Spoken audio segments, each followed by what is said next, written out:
right?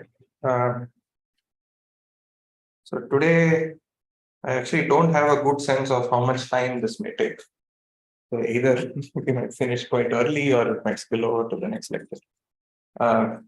But I mean, today's agenda is it's a one-point agenda, which is to see an efficient algorithm for list decoding multiplicity codes all the way till the list decoding capacity. Okay, so let me just briefly recap what multiplicity codes are. I think last time I probably used mult code or something like that. I might switch between them, but usually it should be clear. The important thing to keep in mind is that you're working over some field FQ, and it involves two parameters. There's a degree parameter and there is a multiplicity parameter.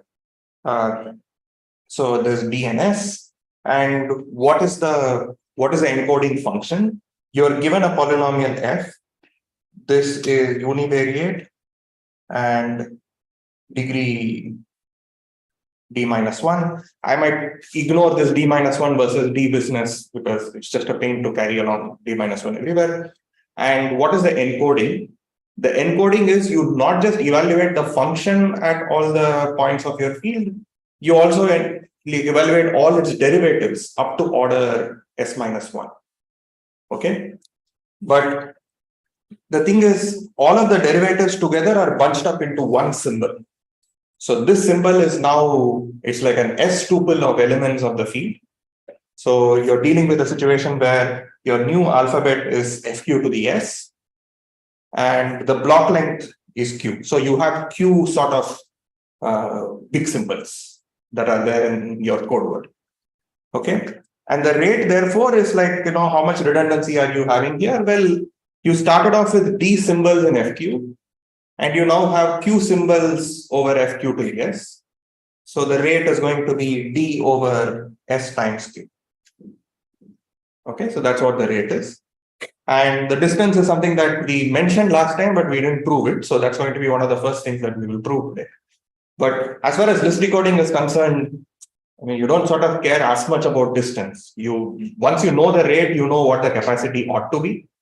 So you just want to get close to that capacity. I mean, the Johnson bound, etc., was a proxy to somehow get a list decoding radius from the minimum distance.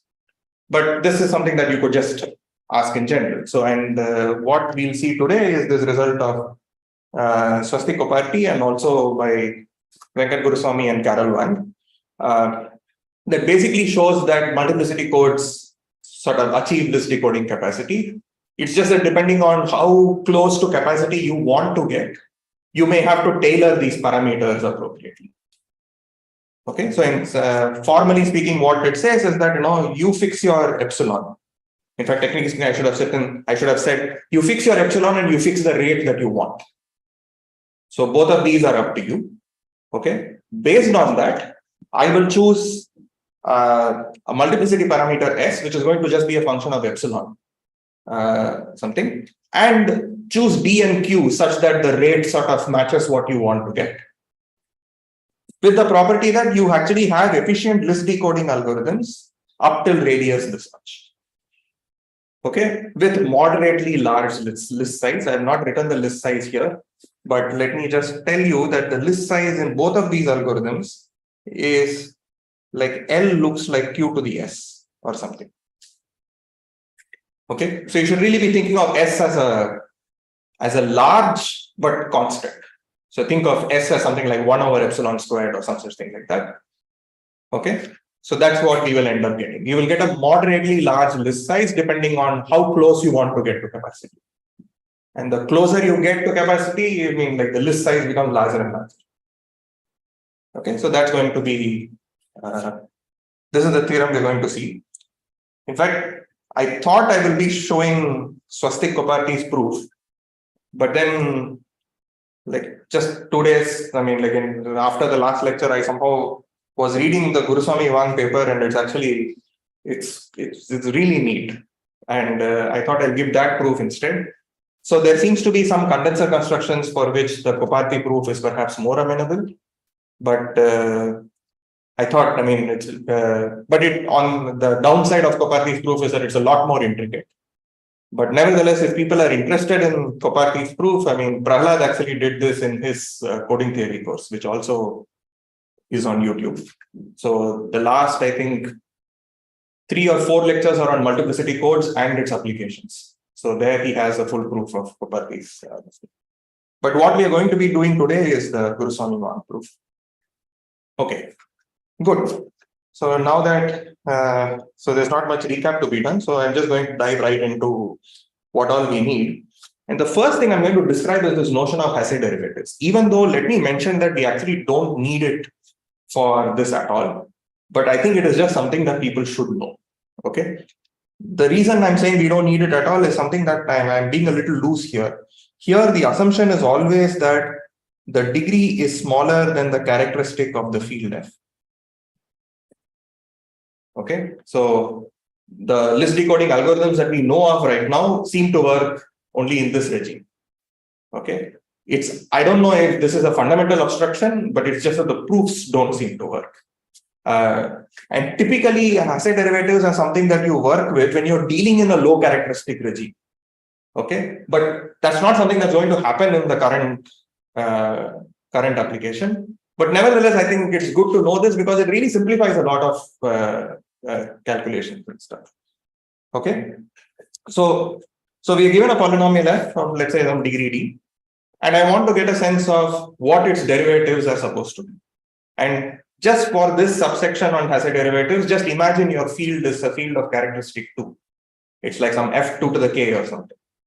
So one needs to be a little careful about taking derivatives, because when you take derivatives, there are these constants that keep coming in, and that might just kill your function entirely. Okay. But nevertheless, what we are going to do is we are going to get a sense of what are derivatives actually supposed to do. The reason you study derivatives is because you want to know how the function changes if you perturb the input a little bit. Okay. And therefore, the right analog of looking at it is like saying that imagine that you are starting at a point x, and now you perturb your input by some z. Okay. And you might want to know, how does this function now start behaving? Like, what does this function now look like? Now, because we are dealing with polynomials, things are quite neat. And so basically, this will split as some polynomial. So let's just start grouping terms in terms of the degree in z. Okay, so I'm going to write this as z power I times something that accompanies z power I. Okay, whatever is if you group together everything that has exactly z power I in it, you will get some polynomial in x. I'm just going to call that fi of x. And I'm just going to define this to be the ith Hasse derivative.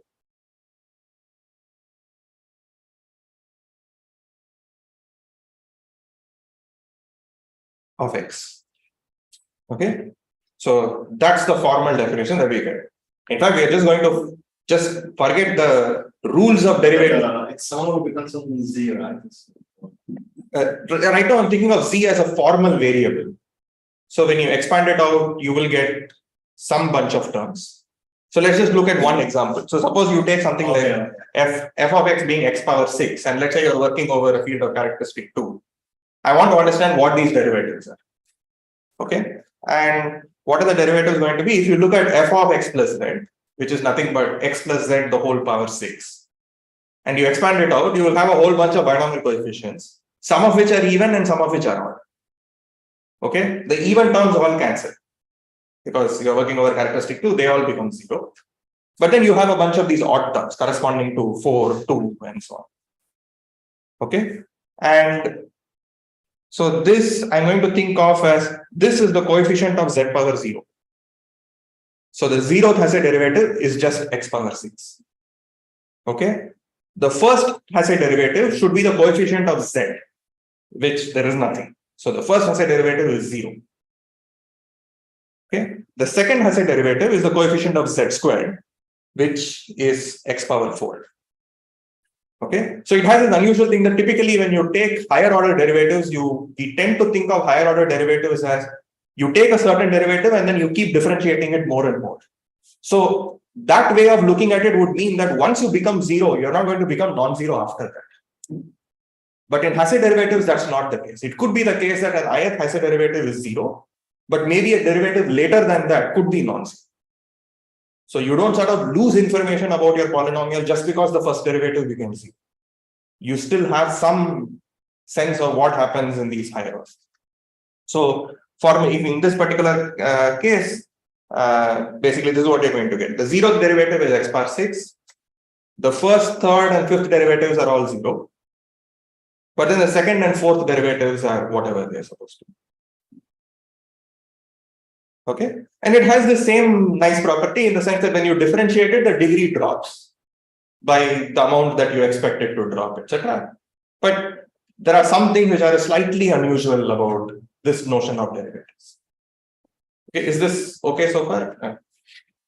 Okay, good. So what are some properties of these derivatives?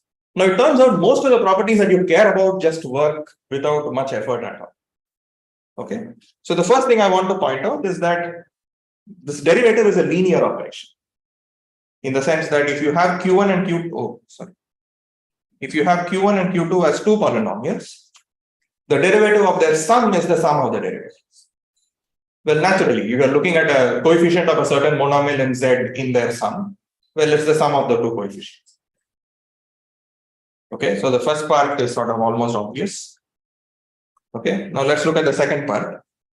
So this is like a product rule, and the product rule is a little messier here. But in some sense, it's very similar to the standard product rule that you would have. Okay, so I want to say the derivative of a product becomes something like a convolution. Okay, and intuitively, what is this saying? You're interested in the coefficient of, I don't know, z power I in this at x plus z. Well, that could either come from you take z power j here and z power I minus j here, and you just have to run over all possibilities of you picking this up. And that's what this is saying in an equation. Okay. And maybe this is a part that might throw people off when it comes to taking Hasse derivatives, etc., which is that you would like to think of the I plus jth derivative as the same thing as you take the ith derivative and then take the jth derivative of that. Well, it's almost true, except that you're dealing with some extra coefficient that shows up. So this is the reason why taking repeated derivatives might make a polynomial 0, not because the I plus jth derivative was 0, but because this stupid binomial coefficient became 0 in f.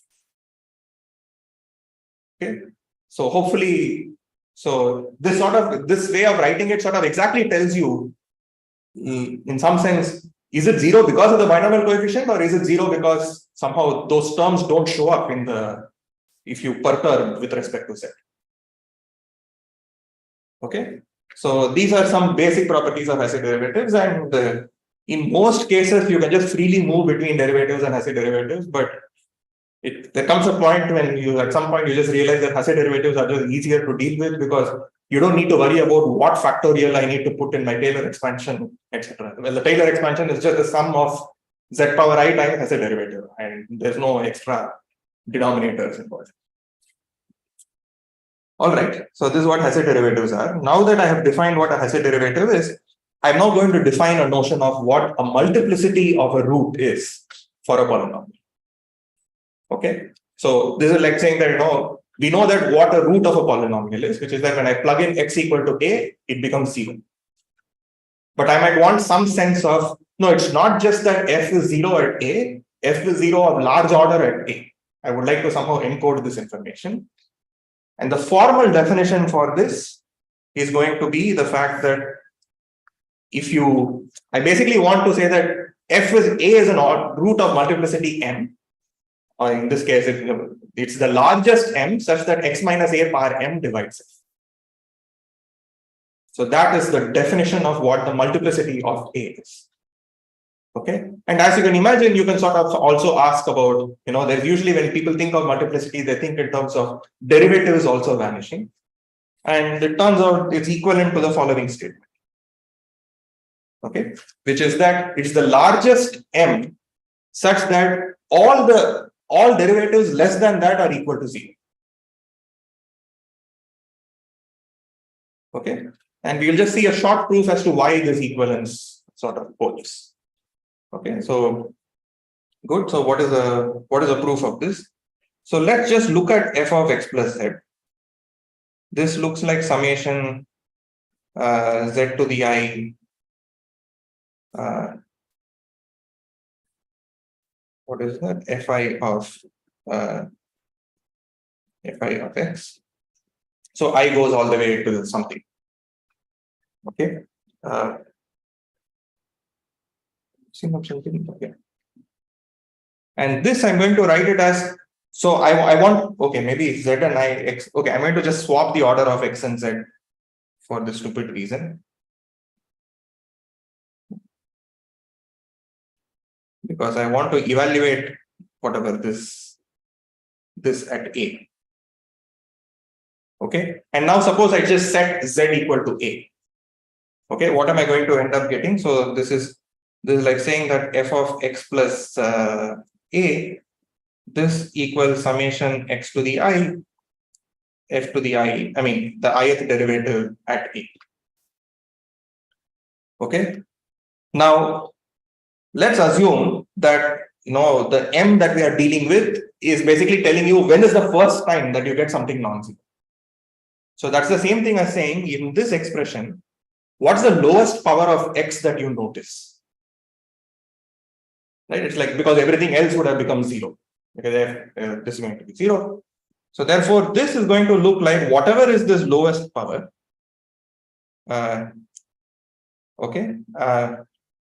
Lowest power times something non-zero. Okay. So it's just a different way of stating that if m is the first time that you notice something non-zero, okay, the largest m such that everything less than that is zero is the same thing as saying the smallest m that is non-zero. Okay, if m is the smallest thing at which you notice a non-zero derivative, that's the same thing as saying this polynomial f of x plus a is divisible by x power m. Okay, so let's just shift everything back to x. I mean, just replace x with x minus a. So this is equivalent to saying that f of x is divisible by x minus a, the whole power.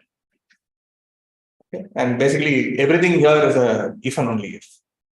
So therefore, this tells you that either you think of it as your standard notion as saying that x minus a power m is divisible divides f, or you think of it as saying that all the derivatives up till this point all vanish at this point.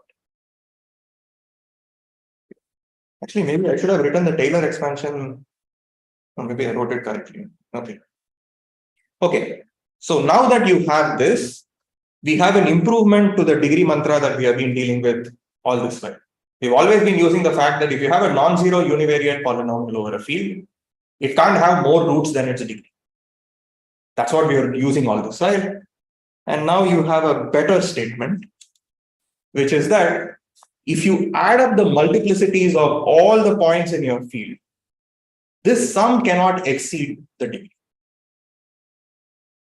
Because if at a point A you have a root of multiplicity m, then you know that x minus a power m divides this. But my total polynomial has degree d. So the sum of these exponents, etc., it can't exceed the degree. So it's just so the standard degree mantra is like you're replacing the multiplicity by the indicator that it was non-zero and saying that the number of roots is at most d. Now this is like saying that no, if you actually count the roots correctly, like if you count them with multiplicity, it cannot exceed d. So obviously if something is not a root, the multiplicity is going to be 0. But if something is a root, then the multiplicity is at least 1. Okay, is this clear so far? I mean, it's a surprisingly powerful statement, just going from that to this. But here is an immediate corollary for this, which is that the multiplicity codes have a distance of 1 minus b over qs. Now let's just see, why is this the case? Suppose you take a non-zero code word, which corresponds to a non-zero polynomial, and you ask, how many blocks can I have that actually gives 0? So let's go back to the definition of what the multiplicity code was. So which means if a particular block was 0, what you are saying is at that alpha, F is 0, F1 is 0, F2 is 0, all the way till Fs minus 1 is 0. Which means any place you see a 0, like a full block of zeros, okay, corresponds to a point that has multiplicity at least S. So I know that the total number of places on which I can sort of, I can see this S multiplicity, it's going to be at most D over S. There can't be more than D over S locations on which I see blocks of zeros. Which means all but D over S of those Q locations must have non-zero blocks. And that's the same thing as saying that the distance of the code is 1 minus D over S divided by Q. So D over S is the number of non-zero blocks you have assured. Sorry, the maximum number of zero blocks you could have seen among the Q blocks. And this says therefore everything else is not. Is this okay so far? So this tells us what the degree of the multiplicity codes are. Okay. So now that we have done all this, we can just go straight into the list decoding algorithm. I was spending a lot of time yesterday to try and motivate this in the best way possible, because at some point there is some magic that happens. And I thought this was very natural, but Prahlad was like, no, it's a miracle that this actually works. Like, why would you expect something as simplistic as this to actually give you the best algorithm and so on? But anyway, I'll just try and do what I can and hopefully, okay. And okay, so what is the algorithmic task? We are given a received word. A received word consists of like these tuples of the form alpha comma beta I. Alpha comma betas, where beta is like a big symbol. So it actually consists of S things. So let me put a bar on top just to indicate that that's a vector. Okay. And you're given this is your input thing. And you want to find all univariate polynomials of some small degree whose multiplicity thing information agrees with the input on, I don't know, at least T locations. Like, I don't really know what this T is supposed to be. I'm hoping that once we write down the algorithm, we will know what T works. Okay, we will figure out what this T should be after when we finally set parameters and so on. Okay, and so this is the task. And like we were doing for the previous algorithms, etc., it's going to be convenient to work with agreement rather than distance at most something, so that I don't need to deal with the 1 minus stuff. Okay, and the rough outline is actually very similar to what we have been seeing so far. There's going to be 2 steps. And the first step is going to be to find some explainer polynomial. Okay. And the second step is basically going to be somehow from this polynomial extract all the list that you care about. Okay. And both the Guruswami-Wang algorithm and Swastik-Koparty's algorithm, they both follow the same, this is the same template that they follow. It's except that the structure of this explainer is different for both of them, and as a result, their algorithms are also different. Okay, but intuitively, you sort of want to say that you have a certain explainer, and you want to say all the polynomials f you care about are somehow roots of this explaining thing. And then there is a second thing of you somehow extract it through some mechanism. Okay. So it's going to be convenient to just forget these alphas and just think of this beta as this matrix. Okay, I've given a bunch of columns. Okay, I've given Q columns and each is of size, I mean, it's a S, whatever, S long column or something, and I'm just stacking together as a matrix. And I'm mentally going to tell myself that the ith column refers to alpha I. It's the multiplicity, it's the supposed multiplicity information when some polynomial was apparently evaluated at alpha I. But of course, some of them could be incorrect. I mean, there are some errors that we are dealing with. Okay.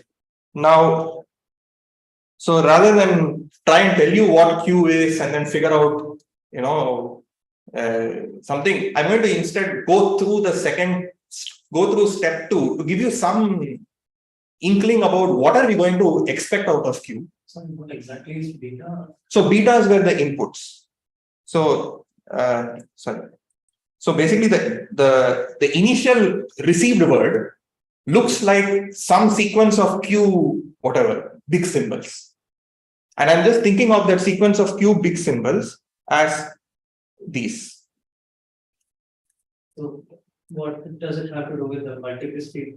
So basically, someone is telling us that there is a polynomial f such that if you evaluate it at alpha 1, you are supposed to get this value. If you evaluate f's derivative at alpha 1, you are supposed to get this value, and so on. But of course, I mean, someone is being wrong. I mean, like, some of these columns are being messed up or something.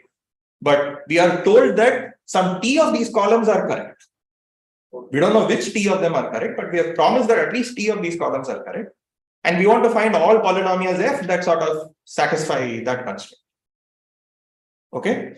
So rather than starting with what this explainer is and the structure of this explainer, we'll go in the slide, at least I'll just tell you a little bit about what do we expect out of this explainer, and then go into coming up with an explainer that works. So basically, we're going to set it up such that the following holds. Okay. So the explainer is now going to be a multivariate polynomial. There's going to be a first variable y and a whole bunch of variables z. Because as you can imagine, in the previous case, you were evaluating a polynomial at one point. So you had a bivariate, which made sense. But now each column looks like an S-long thingy. So it feels like you probably need to have like S variables or something. Like there is one Y variable and there's a bunch of Z variables. Okay. And what would we like to happen? I would like to say if there is an F that you care about, that is, this is one of these Fs that show up in the list. I want my F to satisfy this polynomial Q. And what's my notion of satisfying Q? Well, you try to do the obvious thing that you can. Well, you know that the ith column, this is supposed to be F evaluated at a certain alpha. The next thing is supposed to be the derivative of F evaluated there, etc., etc. So I will ask for this univariate polynomial, which I will define as Rf of y, to be formally equal to 0. Okay, this is what I'm going to hope for. That my Q, in some sense, encodes all the polynomials I care about, in the sense that all the polynomials I care about satisfy this equation. Okay, previously we wanted to say that Q of y comma f of y was 0. And now we have higher order information, etc. So now I'm going to say Q of y comma f of y, f1 of y, f2 of y, blah, blah, blah, blah, blah. You plug all of this together, that should now become 0. Okay. At the moment, it's unclear, even if this holds, how are you going to find these f's? Previously, I could just say you factorize Q and all these f's will sort of show up. But this doesn't seem like as simple an equation as that. In fact, this sort of looks like a differential equation that f satisfies. Okay. But let's put that on hold and let's just hope that, at some point we have a way of figuring out what these f's are. But at least this sort of tells us that this explainer somehow captures all the polynomials f in the list. Okay, so that's going to be the goal. We are going to set up all our interpolation conditions, etc., in order to somehow force ourselves in the situation that is written here. Okay, now at this point, I have no intuition as to why you would think of Q in this form, but this is what happens in this proof, which is, it's a slightly funny thing, which is that you think of Q as involving one y variable and r z variables, where r is some quantity that's actually less than s. It somehow feels like you would have wanted to take s things. Like, why would you choose an r less than s? Okay, but somehow this additional one more parameter that you have, it gives you the freedom to get closer and closer to capacity. Okay, so what this will allow us to do is to modify our previous goal, where we wanted to say that RF vanishes at all the points where wherever there was agreement or something like that. We will replace this to sort of say that the multiplicity of these points at RF is large. And choosing an R smaller than this is what will allow us to not only claim that the RF polynomial is 0 at each point, it will turn out that it is 0 with large multiplicity. Okay. At the moment, maybe it's unclear as to how this is going to help, but let's just go with the proof. I'm going to be working with some polynomial q that has one y variable and a whole bunch of z variables, and the number of z variables is actually less than s. Okay, it's going to be significantly smaller than s. Okay, and what's the structure of q? In fact, q is actually going to be quite special. It's going to be a polynomial that is actually linear in all the z's involved, but it has some degree in the y. Okay, and this is the part I think which is the most mysterious as to why would you deal with these linearized, I mean, like somehow the z degree being 1, it's sort of unclear. It's just that it works out beautifully. Okay, so this is what this is going to be. So in the in Sudan's algorithm for list decoding, so the y degree was at the z degree was also large, right? so what was Q there? So q was basically okay, let me just say in Sudan's algorithm. So it was of the form summation qij y to the I z to the j, where whatever this dy was something like square root of dq and dz was something like square root of q over d or something. That was the regime that we are working in. So there the z degree being large was sort of important because that's what captured your list size. Okay, because the fact that you have many factors possible was what gave you that list. Here somehow we are going to end up getting a lot of solutions because we have many z's. And it's not just a single z, but somehow they're all linear. Okay. Don't have much intuition as to how to motivate this because this really came from, there was a previous sort of code construction which were called Parvaresh-Vardi codes. And Salil Vadan came up with an alternate decoding algorithm where he used polynomials of this type, where the z degrees were 1. And this is an adaptation of that algorithm in this setup, in the multiplicity code setup, which actually makes it surprisingly clean. Okay, so now this is what the polynomial q is going to look like. Okay, and now I want to tell you what are the degrees of these various q tilde, q0, blah, blah, blah. What is the degree going to be? And let's intuitively ask ourselves, what would we want this degree to be? Look, we are eventually going to argue something about RF.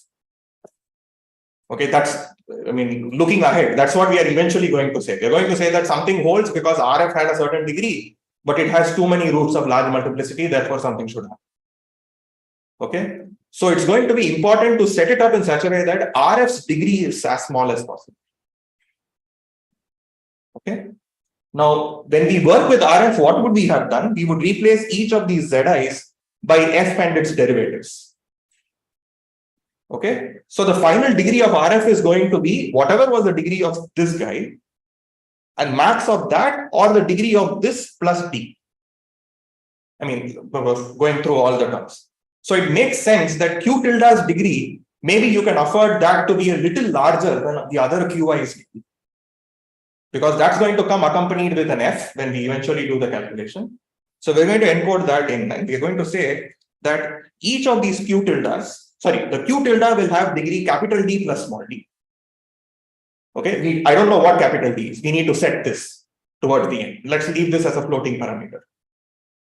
But the other QIs have degree capital. So that overall, when we, so this is basically to ensure that so that the degree of RF, when we eventually do that calculation, this is at most D plus D, which is the same thing as D plus D minus 1. That is, it's strictly smaller than D plus D. And this is just to ensure that this calculation happens. Okay, that's the setup. I've just told you what the structure of Q is. Like what sort of monomials show up in Q. Can you go to that template thing again? So then what do we again? We're going to find some explainer, and the explainer Q is going to be of this type. Right now, I have not told you what to do with the betas. Okay. Eventually, we are going to write down a whole bunch of interpolation conditions involving the betas. And then we are somehow going to hope that, look, if there is a polynomial f that agreed a lot, that will amount to somehow arguing that this RF will have lots of roots of large multiplicity. But RF only has small degree, so it better be 0. So that's how the rough proof will go. This is very similar to the template we have been using earlier. It's just that now the polynomial is a bit more complicated. Okay, good. So now so far we have just defined what this, just what the structure of Q is. And the next thing I want to get a sense of is like, what do we do with the betas? I have a bunch of betas. Obviously, I need to say that Q must satisfy some equations involving the betas. Now, what are those equations supposed to be? Now, once again, let's ask ourselves, what do we want these equations to be? Okay, let's imagine a situation where there was no error. Okay, so the beta ij's were actually equal to the jth derivative of f evaluated at alpha I. It was the right thing. In which case, what did I want? I was actually interested in alpha I, RF of whatever, alpha I or something, which we were sort of mentally telling ourselves that what is this going to be? This is nothing but Q of y, f of y, f1 of y, blah, blah, blah. Right now I only have r minus 1 variable, so I have fr minus 1 of y. This whole polynomial evaluated at alpha. I want this to be 0. That's what I would have liked, right? Like these were the constraints that we were somehow hoping for in saying that I want this to, when I say I want the multiplicity to be large, that's like saying that in particular, when I set y equal to alpha I, it must be 0. Okay. Now, this at alpha I is supposed to be Q of alpha I, beta I 0, blah, blah, blah, till beta I r minus 1. If there were no errors, that is, if there were no errors, this is what it's supposed to be. So let's write this as an interpolation condition such that Q of alpha I, beta I 0, beta I r minus 1, this is equal to 0 for all I in Q. So far, so good. So this is one condition that seems like, we should write down. But this is like, I'm only using whatever the top r minus 1 of these things. It's like the interpolation condition right now doesn't seem to care about these higher order betas. Right? And so one of the things I want to know is like, I don't just want the fact that RF at alpha I is 0. I want higher order derivatives of RF at alpha I to also be 0. So I need some mechanism of capturing what does a derivative of RF look like. Yeah. Why do we want RF at alpha I to be 0? So this is the goal I was trying to set up. Yeah. Right. So if the multiplicity is large, in particular, it means that if I look at the polynomial RF and evaluate it at alpha I, it must be 0. It's a stronger statement than just saying that. I'm eventually going to insist that every alpha I is actually a root of large multiplicity. So in particular, it vanishes on alpha I. But right now, the interpolation conditions we were writing down somehow try and encode the fact that you want RF to vanish on alpha I. But I also want to somehow find some way of encoding the fact that it must actually vanish on higher order derivatives of R also. Okay. So the trick here is like, what about derivatives?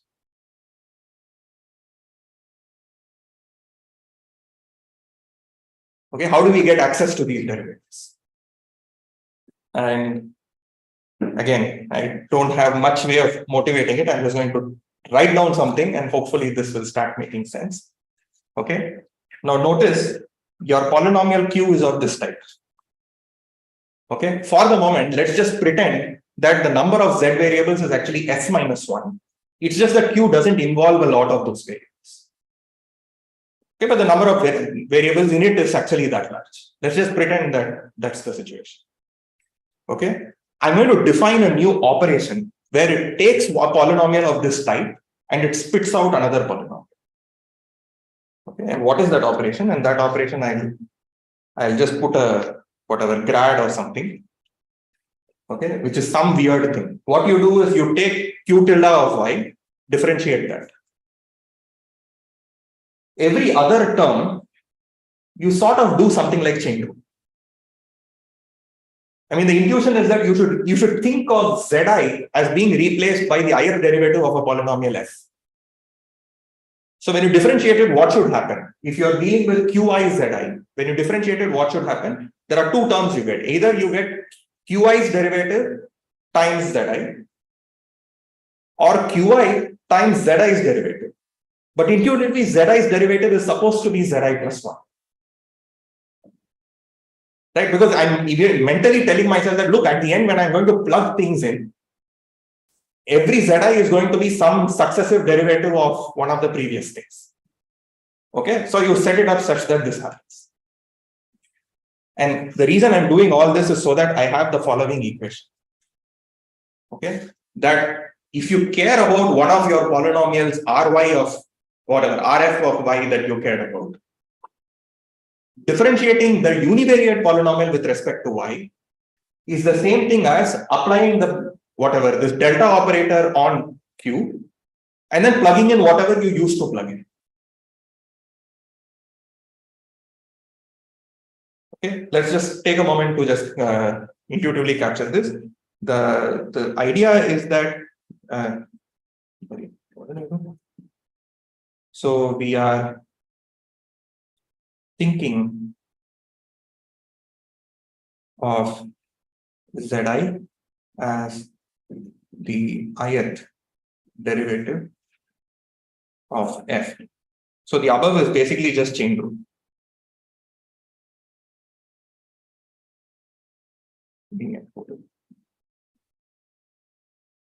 Is this okay so far? I mean, okay, it's just a formal like operation that I'm doing on these weird polynomials, such that had I substituted the right kind of polynomials, it behaves like a derivative.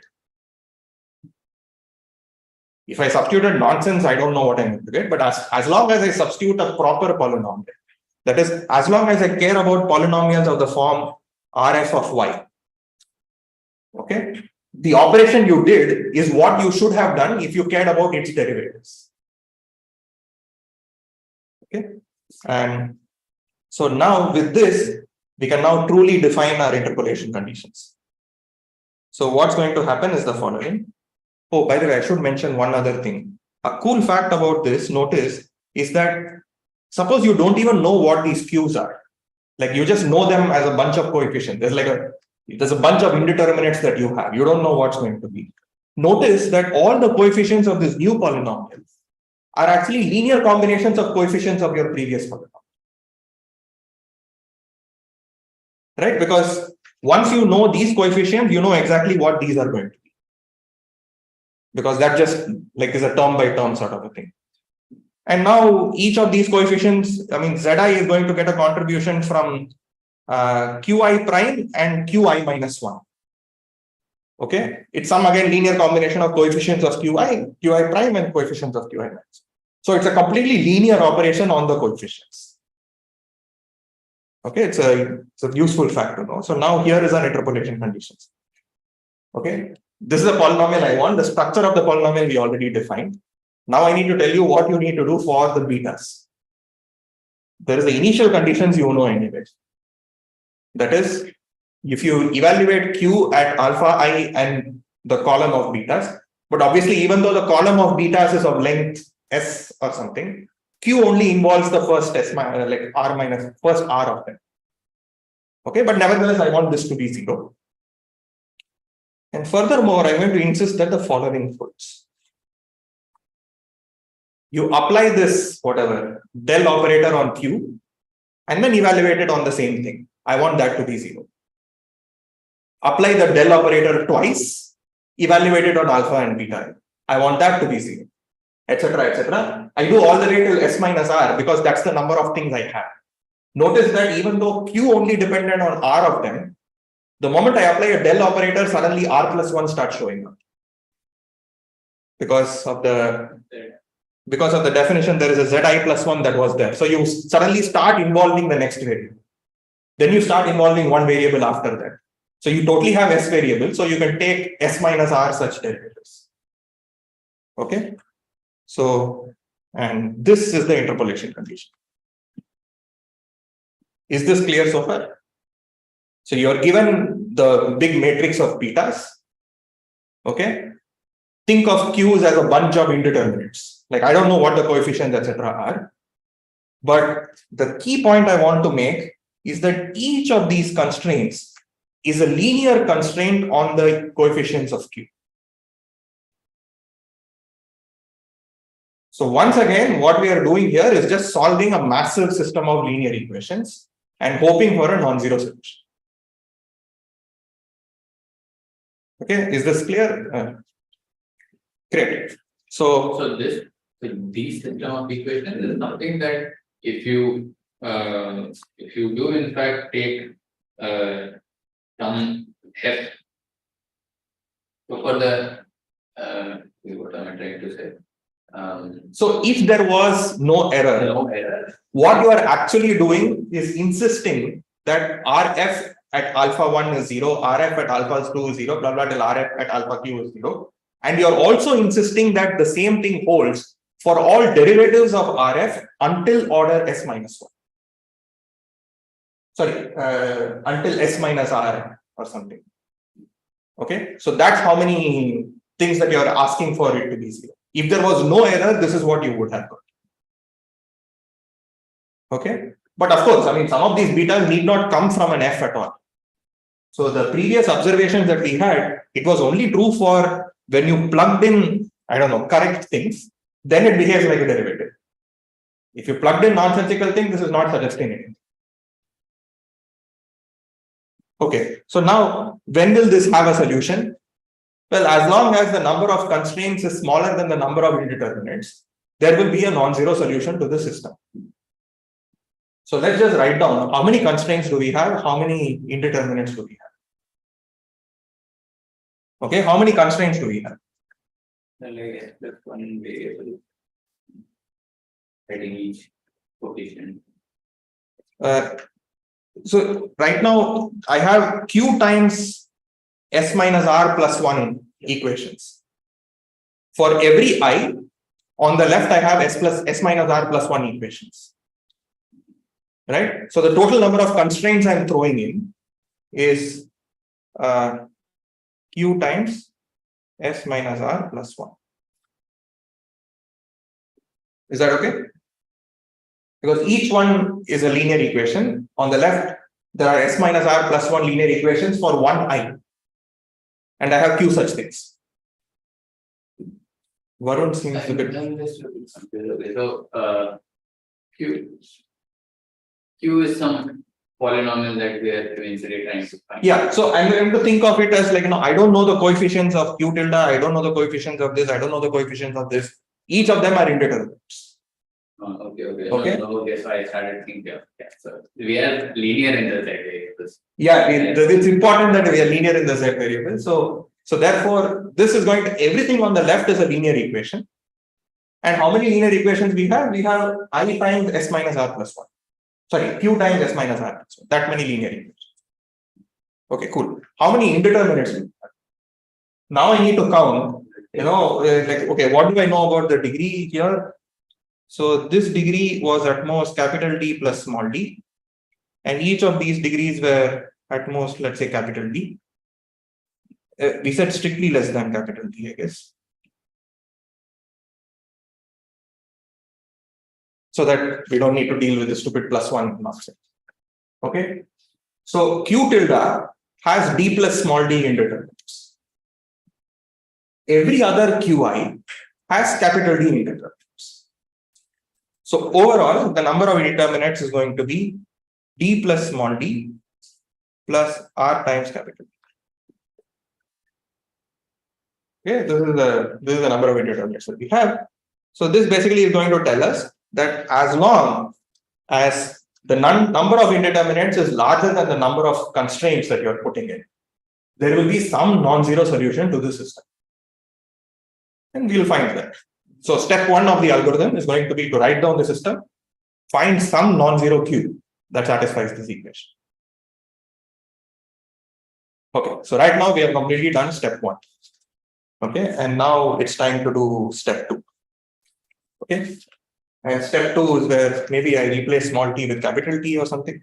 But we want to basically say, suppose someone told us that there is a polynomial of small degree that happens to agree with t of the symbols of the received word, which is the same thing as saying it agrees with t of the columns of that matrix that we cared about. I want to somehow argue that RF of y is actually equal to 0. Okay, and the way I'm going to argue this is by saying that RF of y has too many roots of large multiplicity, which can't happen. So it's a very similar sort of argument. Okay, so now let's look at this polynomial, univariate polynomial RF of y, which is q of y comma fy blah blah blah, only all the way till r minus 1, because that's what q was looking for. Okay, now I want to basically say that the way we have constructed it in such a way was that the degree of this RF was at most capital D by small t. Sorry, capital D plus small t. Okay, because that's how we tailored the degree of these things. Okay, now let's ask ourselves, what does it mean if f agrees with the ith column of the received beta? Let's just write that down properly. Okay. Now, what I want to say is, like, let's look at RF of alpha I. Okay, this is actually Q of okay, let me write it a little differently. I'm going to write it as Q of y, f of y, f1 of y, f r minus 1 of y. This whole thing evaluated at alpha I. Okay, that was a definition. But if f agrees with the ith column, then each of these is supposed to be the corresponding beta in that column. Right? Because of the agreement, this is equal to q of alpha I, beta I0, beta I1, blah blah till beta I, what is that? R minus. And we set it up such that this was equal to 0. Good. We also set up something else. Now I want to look at what can I say about del of RF evaluated at alpha I. Sorry, I should have said d by dy. Okay, or take the first order derivative, evaluate that at alpha I. Okay, that by definition, notice this is equal to just del q. That again evaluated at alpha I, beta I0, blah blah blah. I mean, now I might actually involve beta I r all the way till r, because now del q might depend on that other thing. But this also is something that we set up to be equal to 0. Okay, we set it up in so that all of these derivatives that you care about were interpolation conditions with respect to that specific I. So this implies that by the interpolation conditions,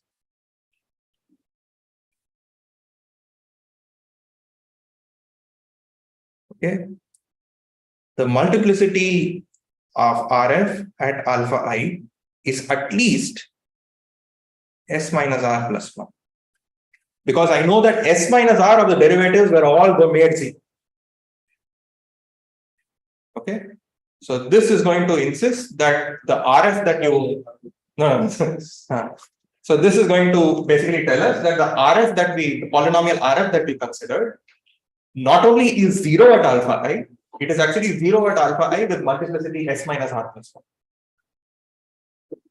Okay, and now we can use the better degree mantra, which basically says that, as long as it so happens that I'm saying there are t agreements, and I know every time there is an agreement, there is a root of RF of multiplicity s minus r plus 1. So as long as s minus r plus 1 times t was bigger than the degree of r, which was like capital D plus small d minus 1, I am now forced to admit that this RF must actually be equal to 0. Okay, so the goal that we wanted to set up our queue such that this happens. we now have that. So if you tell me that F satisfies the equation for Q, you're guaranteed that the polynomial RF will actually be equal to 0. Okay, let me just go over this once more. So we started with a polynomial Q, which had the following structure. We set up our interpolation conditions in such a way that this del operator applied whatever S minus R times. How do we choose the Z? Sorry? The Z. The Z thing in the polynomial. So the Z's are what is replaced by these higher order derivatives. Okay. And if it matters on the ith column, then I know this evaluation is supposed to be that particular value. Right? So, and yeah, so this is what is going to tell us that it not only is RF 0 at alpha I, the higher order derivatives are also 0 because the higher order derivatives for honest to God polynomials F behaves like the del operator applied on Q, evaluated at the same set of points. But that's exactly what our interpolation condition was. We set up our interpolation condition such that all of them were also equal to 0. So in particular, those will also be 0. And which tells us that every time we have an agreement on a column, you have a root of RF of multiplicity at least S minus R plus 1. Okay. And if we wanted to somehow force ourselves in a situation where RF will therefore have to be 0, you just set it up such that S minus R plus 1 times T is bigger than the degree of RF. Then this will immediately tell you that, well, it has too many roots of high multiplicity, so it has to be 0. Yeah, which of these parameters are under our control? So right now, I haven't told you what R is supposed to be. I haven't told you what capital D is supposed to be. And we don't know what sort of agreements we may work with. So S and D were the multiplicity and degree. S and D were the multiplicities and degree. T is the agreement at which we are hoping our algorithm works. And in the course of our algorithm, we decided on some value for R and some value for capital D, which we haven't yet decided. Okay, good. So this basically tells us that all the relevant polynomials in the list you care about are solutions to the differential equation that this Q seems to encode. We still don't know how to find these efficiently. Okay, but at least it sort of tells us that we started off by saying that we set up a set of interpolation conditions and we said let's find any non-zero solution there. And fortunately, it's turning out that all the things that you care about are actually solutions to this Q that you have managed to find. You probably had a lot of choice in which Q to pick up. But no matter which Q you picked up, somehow the entire list that you care about seems to be somehow encoded inside. Okay. So now let's ask ourselves, how do we find them?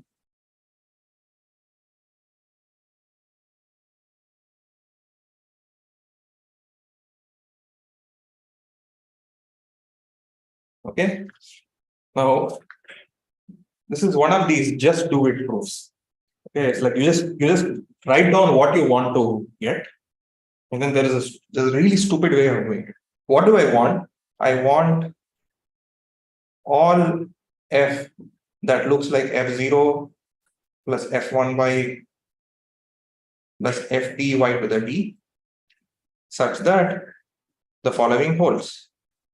Y, F, F1, Fr minus 1, this is equal to 0. Okay. So let's think of this as a formal polynomial. You already know Q. Q is now given to you. Okay. We are now trying to find X. Okay. So we ran step 1, we got a certain Q. So Q's coefficients you know. You're now trying to figure out which all F's satisfy this equation. Now, the left-hand side is a polynomial on Y variables. I mean, each of these F, I didn't write it, but they're all polynomials in Y. Okay, the left-hand side is some polynomial in Y variables. And I want to somehow force to figure out what all polynomials make this equal to 0. So let's focus on the constant term. What's the constant term of this polynomial?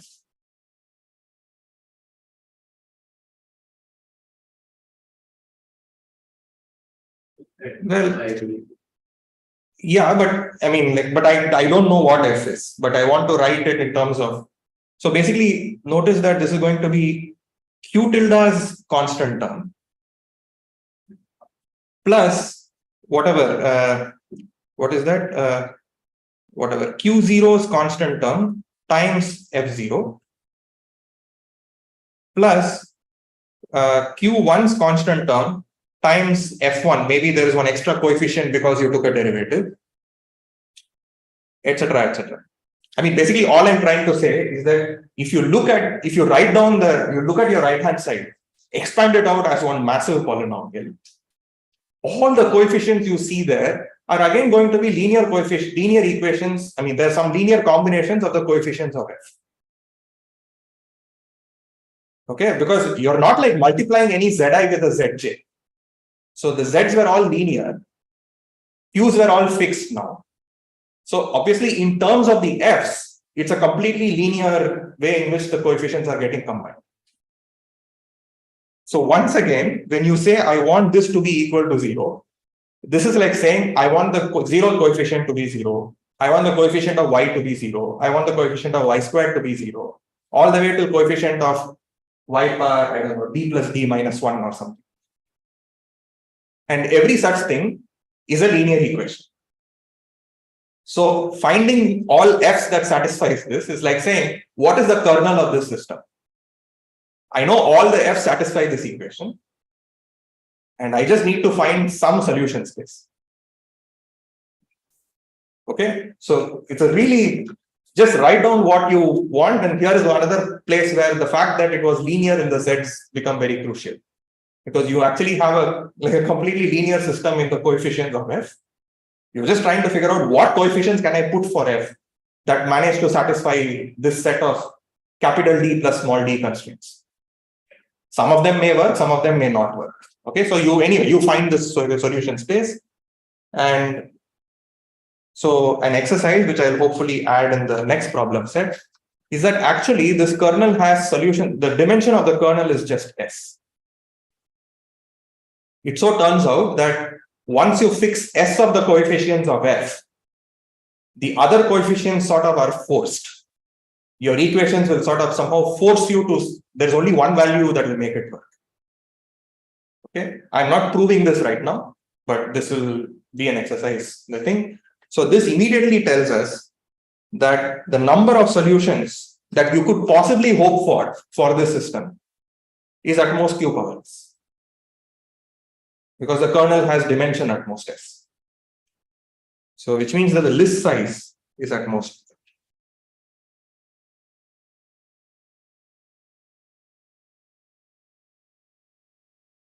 Okay, I'm not proving it, but at least I'm telling you how you can find these f's. It's not like solving some fancy differential equation, really. This is also, you write down your system of linear equations and find solutions to it. There's nothing too major happening. The only thing is we somehow need to argue that there aren't too many solutions. If there were too many solutions, then the list size is going to be massive. We are not gaining anything. But it so turns out that if you write down exactly what the system looks like, it turns out you only have freedom in the first few coefficients of f, and once you fix those, you're basically, the sth coefficient will be forced, s plus 1th coefficient will be forced, s plus 2th coefficient will be forced, and so on. So this is something that I'm not doing. Okay, so this tells us that the list size is going to be small. So the algorithm works. Now it's a question of what is our parameter set. We know that the algorithm works if these two conditions that we had. There was one point where for the interpolation condition, we wanted to make sure that we had fewer constraints than the number of indeterminates. That was one.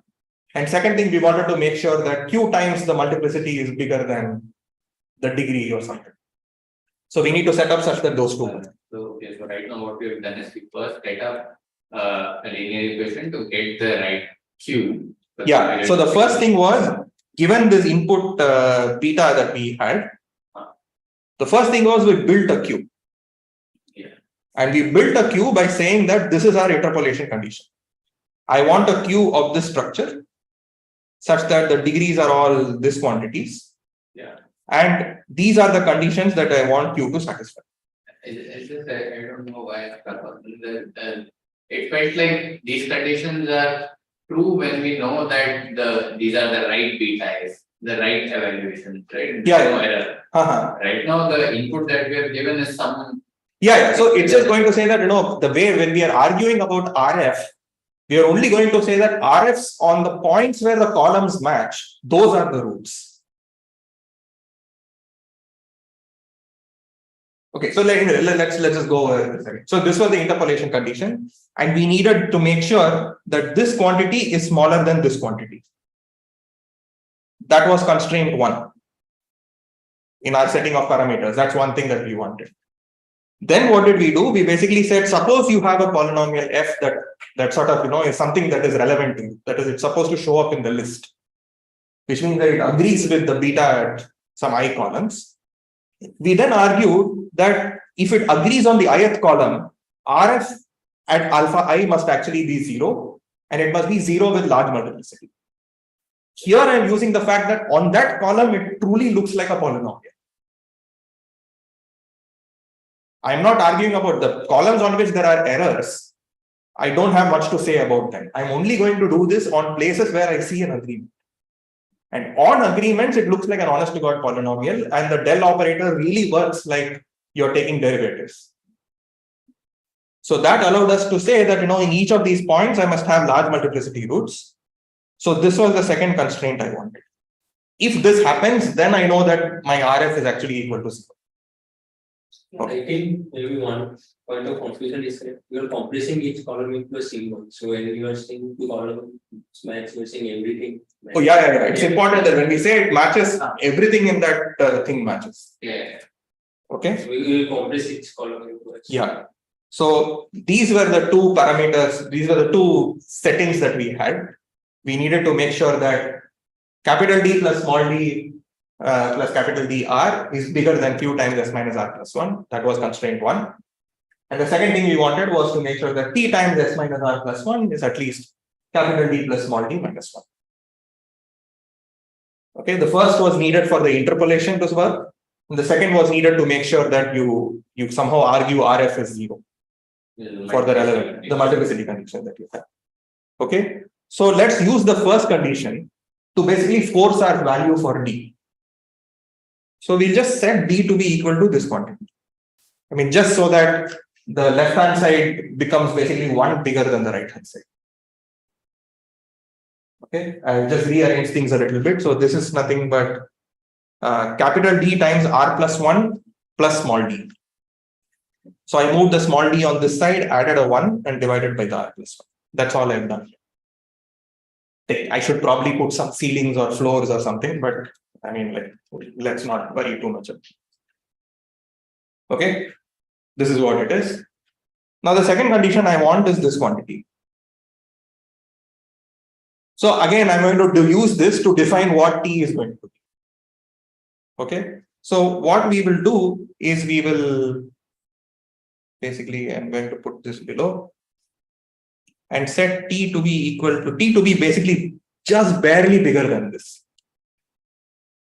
Okay, just take the whatever the next integer that you see or something. That's your agreement that will make the proof work.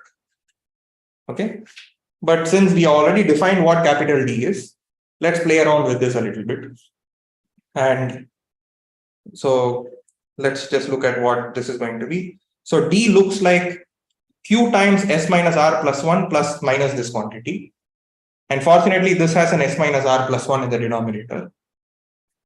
So this divided by S minus R plus 1 gives you this. Okay, and this divided by R minus 1 now divided by S minus R minus 1 gives me this. And then I need to look at D minus 1 divided by this quantity. That is this. Okay, I've just written it this way. So if you rearrange things, what do you end up getting? So this is going to be Q by R plus 1 minus, I can pull out a whole bunch of things. So this looks like D minus 1 by S minus R plus 1 into, it looks like 1 minus 1 over r plus 1. So that is like r over r plus 1.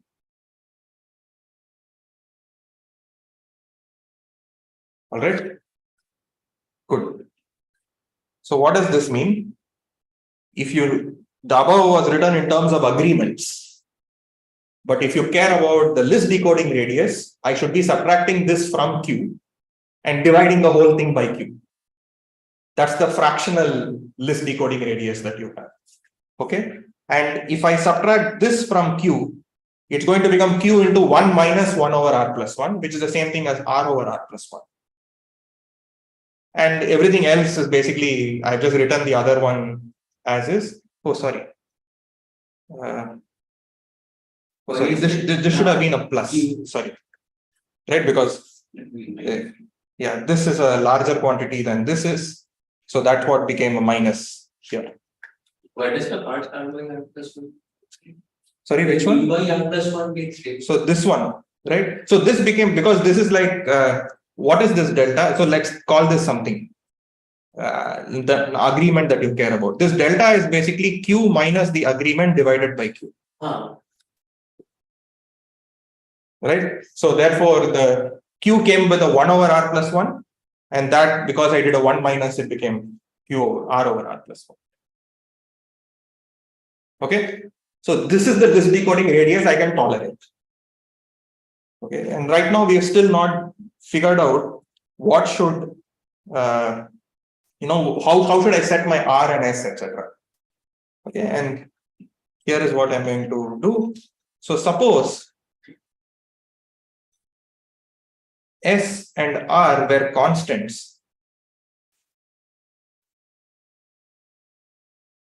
but let's say R was way smaller than S. They're both constants, but it's just that S is a much larger constant than R. So one concrete thing is take S to be like 1 over epsilon squared, take R to be like 1 over epsilon. So 1 over epsilon squared is way larger than 1 over epsilon. But nevertheless, once you fix an epsilon, they're both constants. Okay. And let's just inspect what do you see here. Now, this is a huge quantity divided by a huge quantity plus 1. Which is basically 1. Okay. And this again is a huge quantity divided by huge quantity plus 1, which is basically 1. This is like a huge quantity minus a much smaller quantity, which is basically S. Okay. So if you actually work this out, what you end up getting is you get delta to be something like 1 minus epsilon times 1 minus d minus 1 by S into something like 1 plus epsilon or 1 plus epsilon squared or something. Okay. Oh, sorry, I forgot a cube. So this even the idea of getting an R and not just working with all S. So okay, now let's see what would have happened if R was S. If R was equal to S. Okay, this is still fine. Yeah. But the point is you will completely lose this factor of S that you have. Notice that the rate of the multiplicity code is not D over Q. It is D over Q times S. So you can't afford to lose that S. I mean, if you lose that, then you are far away from the rate. Okay. And this, I mean, if you forget D versus D minus 1, etc., this is basically the rate. Okay. So if you have some fixed rate that you cared about and you had a fixed epsilon you want to get close to, this basically is going to look like 1 minus rho minus something, maybe something that involves epsilon. Okay. So it tells you that you can now list decode all the way till 1 minus rho minus a little bit. Okay. And that basically is what that sort of completes the proof. So this tells us that when you're dealing with multiplicity codes and you want to get epsilon close to capacity, depending on that epsilon, what you're going to do is you're going to choose your S to be like 1 over epsilon squared. and you fix a parameter R, which is 1 over epsilon. You set up D and T as above. And the above algorithm is exactly what you do. And this gives you an efficient algorithm to actually list decode multiplicity codes up until this case. I mean, it feels like a lot is happening, but the point is once you're comfortable with this the algebraic approach to list decoding, this thing of finding an explainer polynomial and then showing that all the points you care about are there. This is exactly the same template. The interpolation conditions are set up basically to massage the fact that this RF of y that you are dealing with somehow has lots of roots of large multiplicity if it has a lot of agreement. And this was basically what we were doing in the other situations also. Except that in those situations, RF of y was much simpler. Now you have to deal with these higher thingies. But it's not significantly more complicated. Okay, and this is basically almost the full proof, except for this the exercise that I gave, which is that the list size is at most q power s. This looks like q power order epsilon squared, order 1 over epsilon squared. Okay, modulo that one thing, which is actually not very hard also. But modulo that one thing, this is a complete proof of the list decoding algorithm. Yeah, it's a beautiful algorithm, and in fact, now that you have seen it, if you are interested in if you are puzzled by the fact that why would you want your z degree to be 1? Like, why would you think that z degree 1 would work? Okay, maybe the more natural thing is to also have a large z degree. Why should the z degree be 1? This is what Koparthi did in his proof. So in Koparthi's proof, the z degrees are not 1, and the mechanism is like there is something called the Kovansky's approach to solving differential equations, and he uses the same thing. It's like you do some sort of Newton iteration. You get one coefficient at a time. So that's how Koparthi's proof works, but it's somehow setting up the parameters, etc., is more complicated. There one thing might be better there, right? In that, I guess there in your setting of this linear system to get the coefficient of q, you have a lot more indeterminates. So yeah, but in the sense that finding, the process of getting your set of f's is not easy. You again need to do some work. In the sense that there is a trade-off, in the sense that there are lossless condenser constructions that you get out of Koparthi's proof. But it seems like you don't get the same sort of regime of parameters from the Guruswami-Wang proof. But I find Guruswami-Wang's proof to be a lot simpler and so on. This is the Koparthi's. No, this is Guruswami-Wang. So Koparthi's proof is what I think Prahlad did in his when he taught coding theory. No. He did multiplicity. Multiplicity thing. So that was this thing, and there's a subsequent construction of lossless condensers by Lashma and K star. I can't believe I forgot the name. Yeah. So where that uses Koparthi's proof, but it looks like if you use the Guruswami-Wang proof, you don't get the same sort of parameters. But I haven't explicitly checked this.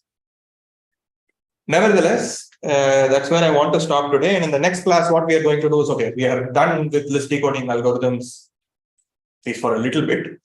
And before, it'll be good to put things in context. Now that you know what list decodable algorithms are and what these algorithms sort of look like, etc., we'll now go back and connect them to the other objects that we were studying. So like vertex expanders or hash functions or these other objects called condensers, etc. Like if people were there for Srijato's student seminar, he gave a construction of how you can use these other pseudorandom objects to construct sort of these unbalanced expanders. And that's what we're going to do in the next class. And we will do that and then proceed towards the next module, which is pseudorandom generators. But when we are there, we'll again come back and revisit some of these coding theory constructions. Especially, there are some codes that I mentioned a couple of lectures ago, but we didn't speak about them after that, namely the Hadamard codes, etc. So the Hadamard codes are codes with terrible rate, but it has some awesome properties when it comes to list decoding and local decoding. So that is going to be very useful. So, but in itself, it feels like why would you care about a code that has such terrible rate? But once we see places where you could use them, then maybe there'll be more motivation to study those, and we'll do that. So actually, in Bharat's textbook, the constructor proof that these codes keep lossless expanders that uses this interpolation technique only. Yeah, so that is like a code based on Parvaresh codes. This is also So the lossless condenser paper that I was talking about, which was there in I think Prahlad's penultimate lecture or something. So he actually that basically the paper says that no, you can do the same thing even using multiplicity codes. Oh, okay. And and there somehow it feels like Koparti's proof of the list decoding is more useful than the Guruswami-Wang proof. But like anyway, since there is already that proof available as a video, I thought it would be a good idea to do this. Okay, so then we'll meet on